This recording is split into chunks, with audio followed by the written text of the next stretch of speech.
তৃতীয় সর্বোচ্চ রান সংগ্রাহক, কমপক্ষে 500 রান করা ব্যাটারদের মধ্যে সর্বোচ্চ গড়, 2000 রান করাদের মধ্যে তার চেয়ে বেশি স্ট্রাইক রেট মোটে 2 জনের। পরিসংখ্যানের বিচারে নির্দ্বিধায় ওয়ানডেতে বাংলাদেশের সেরা ব্যাটার সাকিব আল হাসান সেই সাকিবই কিনা দলে নাই, যার 82 রানের কল্যাণেই মিলেছিল চ্যাম্পিয়ন্স ট্রফির টিকিট।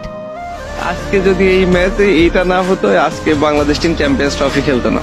আর সেই জায়গায় এদের আসে তখন নীতির কথা। সিলেকশন প্রসেসে সাকিব আল হাসানের অবস্থানটা ছিল একজন ব্যাটসম্যান হিসেবেই আমাদের কাছে, এবং আমাদের এই দলে আসলে টিম কম্বিনেশনটা সাজাতে গিয়ে শুধু ব্যাটসম্যান হিসেবে তাকে আমরা এই 15 জনে অ্যাকোমোডেট করতে পারিনি। আজকে যদি এই ম্যাচে এইটা না হতো, আজকে বাংলাদেশ টিম চ্যাম্পিয়ন্স ট্রফি খেলতো না। আর সেই জায়গায় এদের আসে তখন নীতির কথা। ওয়ানডে ফরম্যাটের আইসিসি ইভেন্টে সাকিব বরাবরই সেরা। 1600-র উপর রান, 40-এর বেশি গড়, 80-র বেশি স্ট্রাইক রেট সাকিবের অসাধারণত্বই প্রমাণ করে। পাকিস্তানের মাটিতেও এই ফরম্যাটে বাহাদি এই ব্যাটার দুর্দান্ত। 46 গড়, 95 স্ট্রাইক রেট, ভালো না বলে উপায় কই।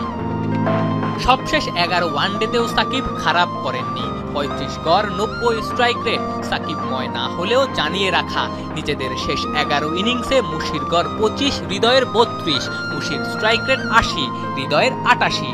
ঢাকা প্রিমিয়ার লিগেও একটা করে 50 ও 100 করেছেন সাকিব। এক ম্যাচে আউট হয়েছিলেন 49-এ। এক সময়ের বিশ্বসেরা অলরাউন্ডারকে তাহলে কোন পারফরমেন্সের ভিত্তিতে বাইরে রাখা হলো? পাবলিকলি এত ওপেনলি সাচ এ লিজেন্ডারি ক্রিকেটের কোন জায়গাটার জন্য তাকে দলে রাখা গেল না, এটা একটা ভালো কথা না এগুলো ডিসকাস করা। তবে এই মুহূর্তে দলে যারা আছেন আমি বলবো যে তারা এগিয়ে আছেন, because they R with us. আমাদের ডোমেস্টিক ক্রিকেটে তারা খেলছেন এবং তারা আস্থাশীল।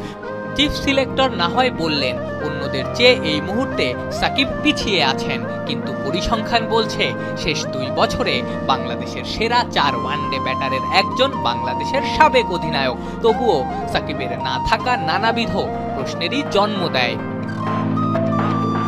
এই প্রশ্নের অবশ্য উত্তর নেই। সাকিবের চোখের মতোই হয়তো ঝাপসা তার পরিসংখ্যানও। বেশ কয়েক মাস হেলমেটের স্ট্রাইপটা দাঁতে চেপে লড়েছেন, সেখানে যুক্ত হলো ডেবিউর পর প্রথমবার আইসিসি ইভেন্টে দর্শক বনে যাওয়ার কষ্টটা।